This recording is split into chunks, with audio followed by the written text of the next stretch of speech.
Om Swastiastu. Perkenalkan, nama saya Imade Giri Dwipayana dengan NIM 1962121062 dari kelas A2.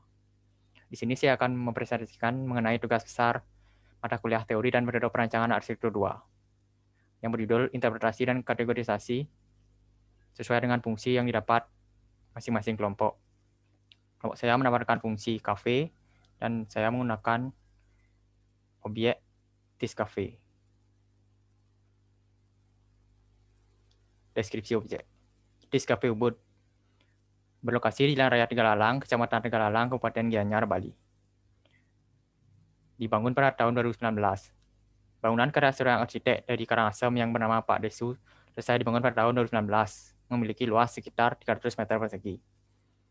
Dengan konsep menyelaraskan harmoni bangunan dan alam dengan mengedepankan material ramah lingkungan. Yang pertama ada pelaku atau sivitas.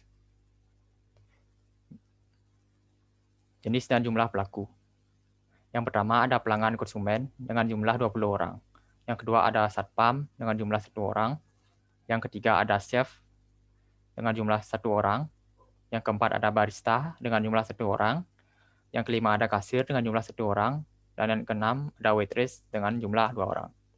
Selanjutnya ada karakteristik pelaku. Karakteristik pelaku pelanggan pertama yaitu pelanggan dan konsumen. Memiliki sifat dan peran informal, umum, VIP, santai. Yang kedua ada satpam dengan sifat formal, tegas, disiplin, berwibawa, dan selektif.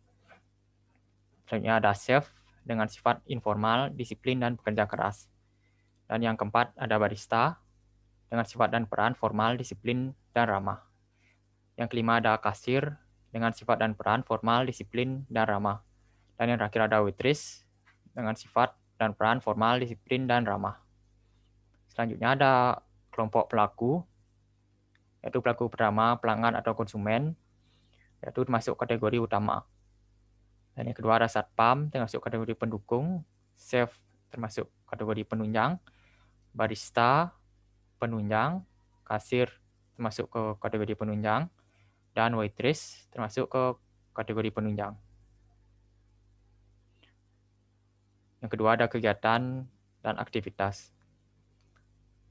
Yang pelaku pertama yaitu pelanggan dan konsumen dengan jenis kegiatan memarkirkan kendaraan, memesan makanan dan minuman, bersantai, makan dan minum, membayar tagihan, dan pergi.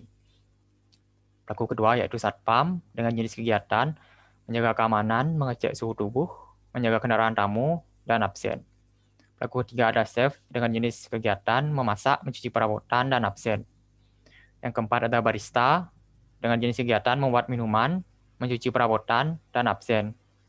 Yang kelima ada kasir dengan jenis kegiatan melayani administrasi dan absen. Dan pelaku yang terakhir ada waitress dengan jenis kegiatan clean up, membawakan pesanan, dan absen. Selanjutnya ada kelompok kegiatan dari masing-masing kegiatan. Kegiatan utama yaitu bersantai, makan dan minum, membayar tagihan, memasak, dan membuat minuman.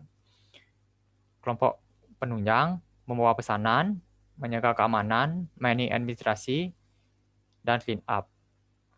Kelompok kegiatan pendukung yaitu mencuci perabotan, mengecek suhu tubuh, absen, dan memarkirkan kendaraan. Selanjutnya ada jenis-jenis ruang yang ada pada Tiscafe Ubud, yaitu ruangan pertama ada entrance atau lobby dengan jumlah 1, yang kedua ada ruang kasir berjumlah 1, yang ketiga ada bar berjumlah 1, yang keempat ada kitchen area berjumlah 1, area makan indoor berjumlah 1, area makan outdoor berjumlah 1, toilet 2 buah, dan yang terakhir ada parkir berjumlah 1 buah. Ini merupakan denah plan dari Tiscafe Ubud dan foto-foto hasil dokumentasi di setiap ruangan.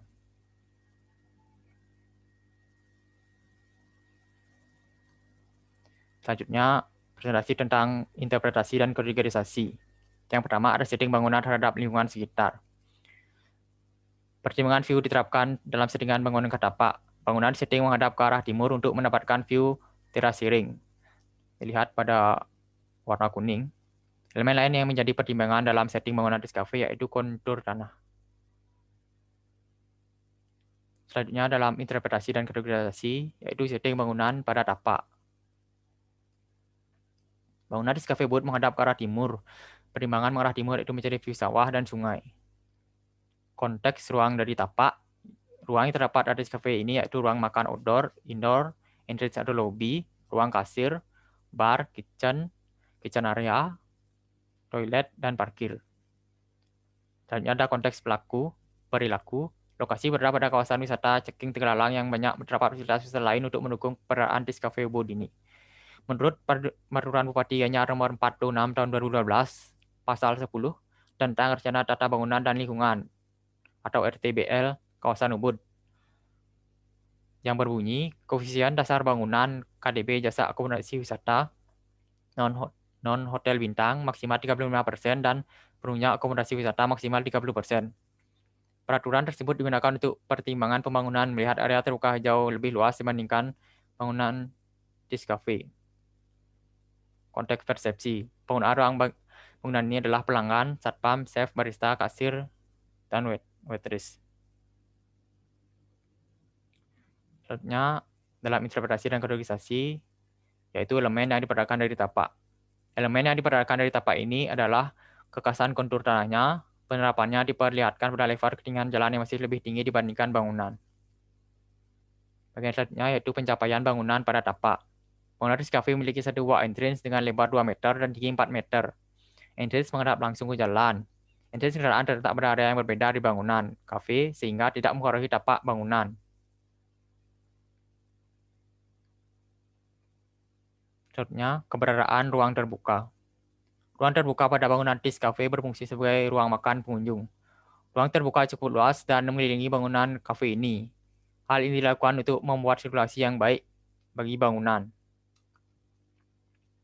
Selanjutnya, ada keberadaan ruang penerima dan sirkulasi bangunan. Ruang penerima pada bangunan Rizk Cafe Ubud ini berupa kasir dan bar. Menjadi ruang utama dalam menyambut dan menyapa pengunjung. Untuk sirkulasi ruang bangunan ini dibikin senyaman mungkin untuk kenyamanan pengunjung, konsumen, maupun pengelola. Selanjutnya, dalam interpretasi dan kategorisasi, bagian pola konfigurasi ruang. Pengaturan ruang pada Rizk Cafe ini dibuat tanpa sekat dan tembok. Hal ini dilakukan berdasarkan pertimbangan penghawaan, view bangunan, dan membuat ruangan terlihat lebih lega.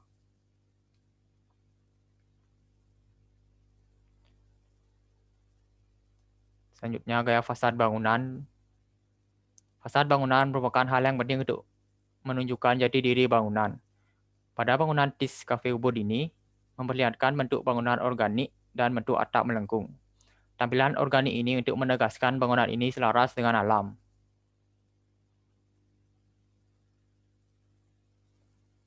Selanjutnya dalam interpretasi dan kategorisasi, yaitu bagian komposisi dan penggabungan fasad bangunan.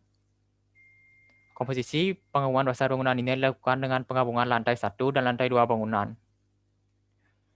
Lantai 2 berbentuk seperti kerucut, yaitu pada lingkaran garis putus-putus berwarna merah, dan lebih kecil dibandingkan lantai 1, yang digambar dilingkari dengan garis putus-putus berwarna kuning. Selanjutnya ada desain jalur sirkulasi vertikal. Jalur vertikal bangunan berupa tangga yang didesain berbentuk sedikit melingkar pada bagian bawah. Material utama yang digunakan adalah bambu. Letaknya terdapat pada lingkaran garis putus berwarna merah.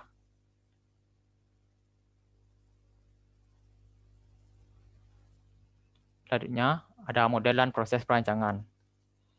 Model perancangan yang digunakan pada bangunan Rizk Cafe Ubud ini adalah perancangan yang menyelaraskan bangunan dengan alam.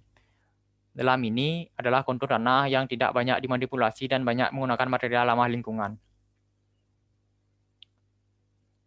Selanjutnya, proses perancangan. Tahap pertama yaitu ada ide, yaitu menjelaskan harmoni bangunan dan alam dengan mengedepankan material ramah lingkungan. Proses selanjutnya ada analisis,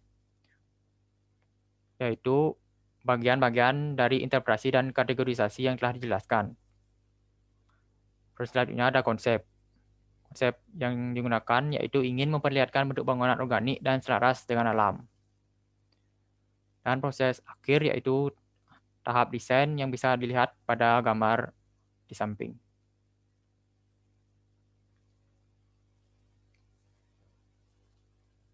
Selanjutnya pada interpretasi dan kategorisasi, yaitu bagian jenis metode perancangan. Berdasarkan informasi yang telah dibahas sebelumnya, perencanaan bangunan di scaffold ini termasuk dalam kategorisasi rasional atau glass box. Hal ini dilihat dari tujuan, variabel, dan kriteria yang telah disusun dan ditentukan dengan matang sebelumnya. Baik, sekian presentasi yang dapat saya sampaikan. Bila ada kesalahan kata dan penulisan, mohon dimaafkan. Akhir kata, saya tutup dengan Paramo Santi. Om, Santi, Santi, Santi, Om.